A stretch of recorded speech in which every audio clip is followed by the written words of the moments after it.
I'm very happy and proud that I can join you guys. I see you on the screen on the left, so I look a bit left, but here is the presentation, so I will have a look to the camera more. Okay, as stated by Tamiris, my name is Leen van Toor. I work for Avenue Code in the Netherlands, and I'm in the digital transformation realm and in the AI realm, very active at this moment. I love to drive motorbike. I'm playing baseball, and I'm a fanatic videographer, and that means that that I have a hobby and a volunteer work in the weekends that I spend with the local television station to create reports and that kind of things. For the rest, of course, there's still some time for the family and the two dogs to work with, and that's about it in the Netherlands, in Apeldoorn. So that's a bit away from Brazil, but happy to be here. The presentation is about what makes you tick, and I try to share my screen in the meantime, and that is this one. I put share, and I hope you all see my screen at this moment. Is that correct? Yeah, I can see it. Perfect. Okay, so what makes you tick? And that's all about yourself, of course. It's not about somebody else. What has that to do with your career? What makes you tick? If you are really very enthusiastic about something, then you are spending more energy, more time, and more love on this this subject you're busy with. Let's have a look at the big questions we have in this environment of what makes you tick. How come that I'm here? That is one of existing, what is my existence? Why am I here? Why do I live? That kind of very heavy questions you can ask yourself. And also, who am I? You can ask. Dive deep in yourself and try to analyze yourself. And then what can help me? And that's, of course, where it's about in this topic. If you look at how come that I'm here and who am I, then how can I improve myself? And one of the things, one of the tools you can use is an Enneagram. I want to talk about that. Okay, this picture, can you see it? And hopefully, or not, it moves. You think it's a GIF, but it's not. And that's the crazy thing about this this picture. The brain's the most complex organ in our body makes this out of it. And if you look at it, it moves. And it's very strange that that happens. And that is why there is philosophy and there's psychology where we try to delve in the brain and to analyze what's happening there and try to really make it a kind of computer program. But that is not it, of course. And we cannot easily copy our brain. We can, if we have a clone, if we create a clone of ourselves, it's also still the question if we are thinking in the same way. Maybe you know, nice to mention the Boys from Brazil movie, where they tried to clone Hitler multiple times. And you saw in that movie also that they go their own way. And maybe some things were derived from what Hitler did, but a lot of things they created themselves, their own way, their own life, and their own personality. And we need to be aware that our personality is not completely defined by our DNA, not completely defined by our environment, and not completely defined by our physics. So let's have a look at one of the things where I come later back to, and I want to ask you, do you have a pen and paper with you? And otherwise you need to remember really good. And the question is, which line resonates most with you?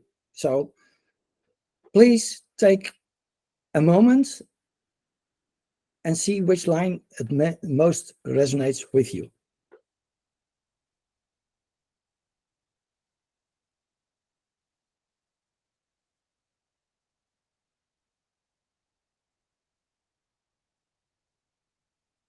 I hope you have already a line number, because it's not too much what is here.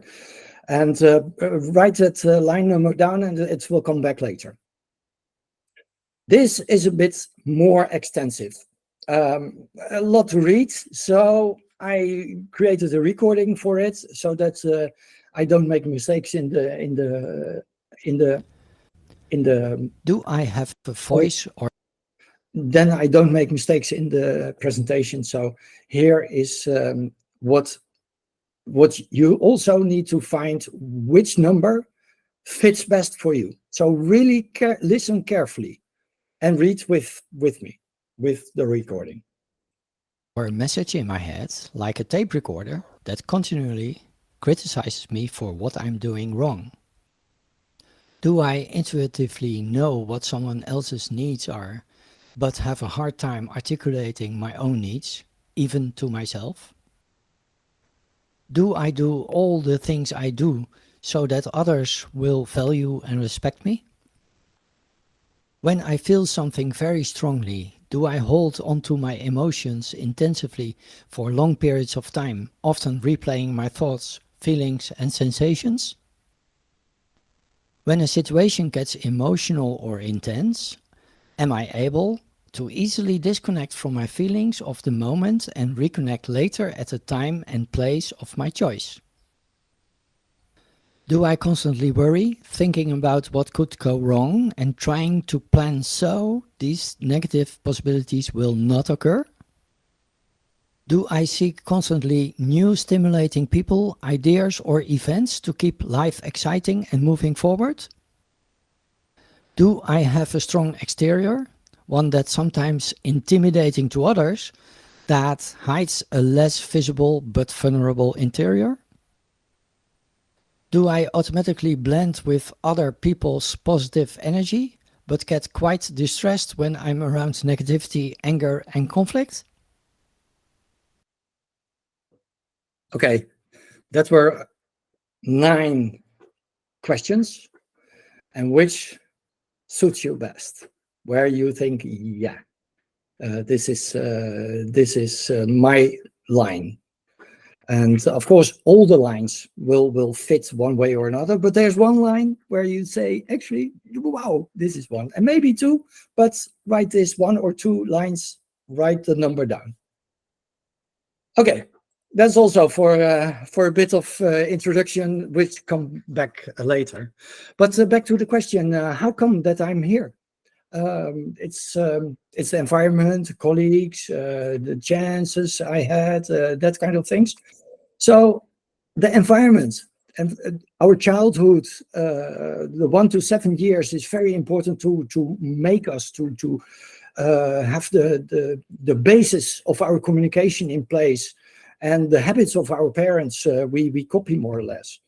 So your parents' jobs are also important later on, that you hear the stories of their work experiences, but also your friends and the neighborhood, and the first impressions when you had during your school time, you had some work to do. So that is all your experiences where you in the environment where you also build upon. Then, of course, your colleagues at this moment, but also in the past few years, the team you worked in, the boss, the culture which applied there, and the acknowledgements you received. A lot of things influences how you are now, and it gave a stamp on what you are now at this moment. Maybe positive and maybe negative. Huh? That can happen there.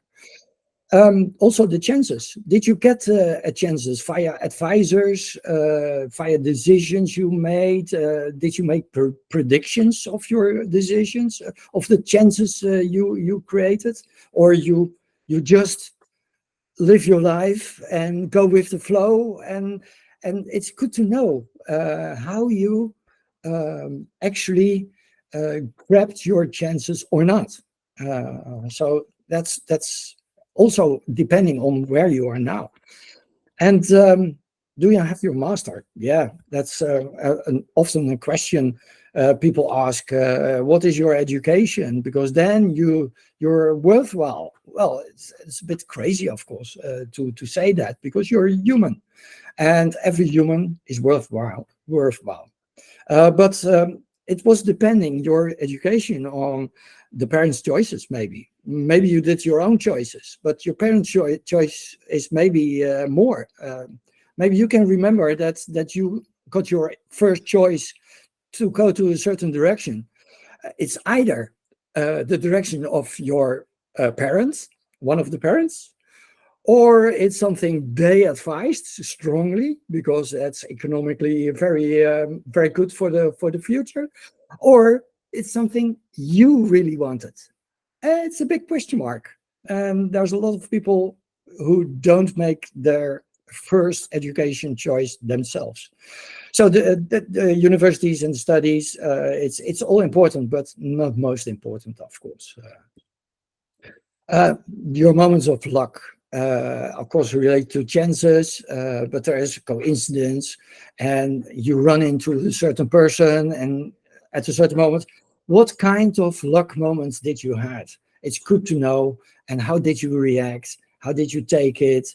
Were you surprised, or just let the luck moment go? That is also a possibility. Did you do that or not? How did you react? It's good to learn from that. Then your drive and motivation. They say motivated people is all you need. I think that's a very good statement. But motivation is more than just a motivation to earn money. It's the fun level you have during your work.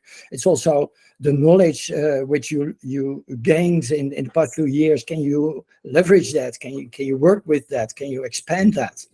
But also your inner drive and your energy level is all related to your inner drive. How does it look like, your inner drive? And that's what makes you tick, of course. We come back to that later. But back to this question then, how come that I'm here? Well, I mentioned the environment, colleagues, the chances, education, luck, drive.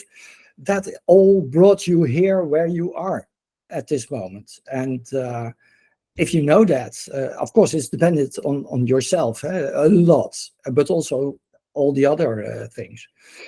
And become aware of where you come from. That is what we did with these items. And it's good to do that for yourself. Do that exercise for yourself, run that through, and then you know where you come from. And then dive into yourself. That is the next part. Dive into yourself. You can use a helicopter view. You can have history paths, meditation, mindfulness, counseling, coaching, that kind of things, and use of tools. And yeah, of course, why is self-awareness important for my career? Because then you know where you're capable of, what you can do, where you're motivated for, and what is your thing. And choose that direction, follow that, and try to go there, and do everything in the environment to make that happen. Okay, but I want to specify a bit more on tools later on. But first, helicopter view. Of course, if you had a near-death experience, I hope you didn't. I didn't do. But then it seems that you are going out of your body and you look at the scene, what is happening there. And of course, you can simulate that kind of things and say, hey, what is happening here in certain situations?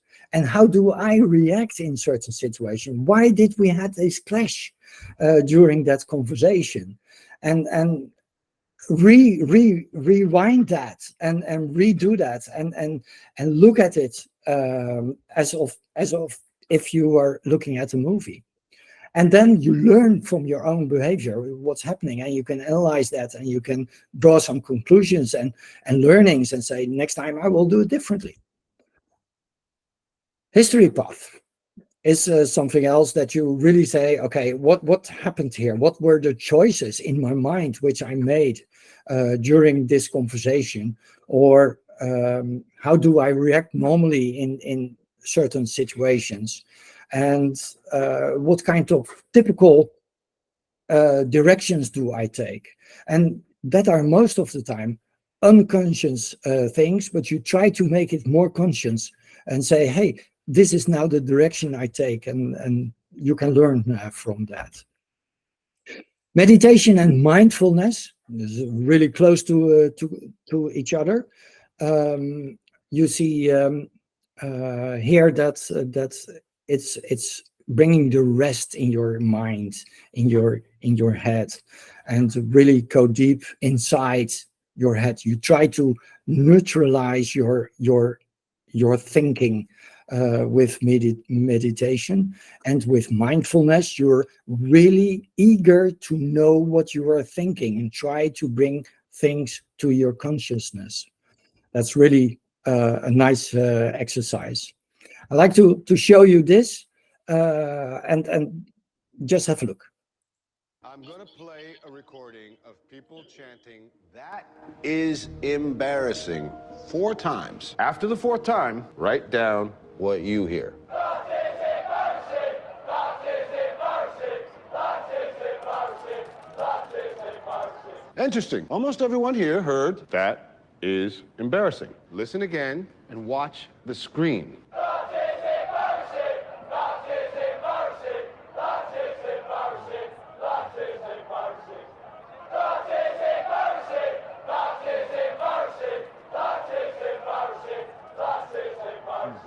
You heard the same thing every single time.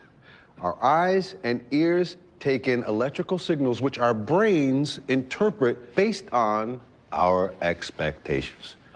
We don't see reality. We see our reality. Well, that's the message. We see our reality, and we really want to analyze that. Are we really conscious? Are we really here? That's the mindfulness exercise.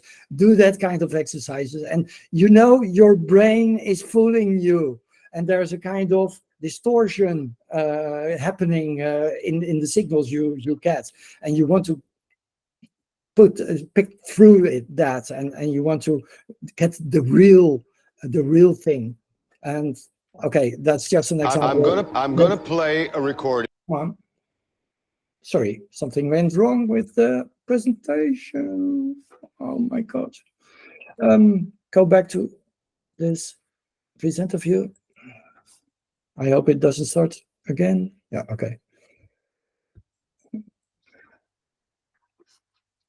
Is my screen still there? Yeah, I think so. Yeah. Okay, sorry for this disturbing. But okay, so our brain is really playing games with us, and that's not something we want. Oh no, my God, this is not okay. Here we go. Luckily, so counseling is another thing to have a look at yourself. You can ask somebody who is experienced there to have this conversation with you. Normally, counseling is a bit in problematic situation if you have a problem, but also if you want just to dive deeper in yourself, use somebody who's experienced there, or a coach who's experienced there. So dive into yourself. That is what we did with what I just said about a helicopter view, history paths, meditation, mindfulness, counseling, and use of tools. And the use of tools we are now focusing at. Okay, so, and a big part is an analysis. You need to do some analysis on yourself and become an expert of your own behavior. And that is the trick. Okay, let's have a look at use of tools. There are plenty of tools, and I just put a few tips on a few ones, and everything is based on Carl Jung. But my first question is, should I be 100% honest when I do some psychological tests? Well, I think you should do that, and especially if it's a safe environment. So you wrote down some numbers there. It's your number. We don't do anything. It's safe. So, and if you are really going for a leadership role, and you are not a leader, and you want to do a bit of window dressing in the psychological tests, yeah, but at the end you will fail because, hey, you're not a typical leader then. And why fool yourself and the others? It's in the first place fooling yourself. So I can understand. I did myself. I did window dressing during a psychological test, and now I say, okay, no use. So don't do it. Anyway, that's my advice. If we go have a look at the psychiatrist Jung, he created this model. I will not go in detail, will be boring, and etc. But he had three major parts. It's the ego, the consciousness, where we constantly say, "Hey, me," and I'm here, and I will be, etc. And personal unconsciousness. That is where you have your automatic reactions. Which are typical for yourself, for your personality, and then you have your unconscious reactions, which are in the shadow zone, as Jung calls it, and that comes from your, I'd say, DNA, but also from your ancestors. From, you cannot really, it's nature. I don't know. Your soul, maybe you can say that are also reactions coming there. So Jung was a specialist in that, and one of the tests they created is the MBTI test, a Myers-Briggs personality type indicator, and you see 16 typical types.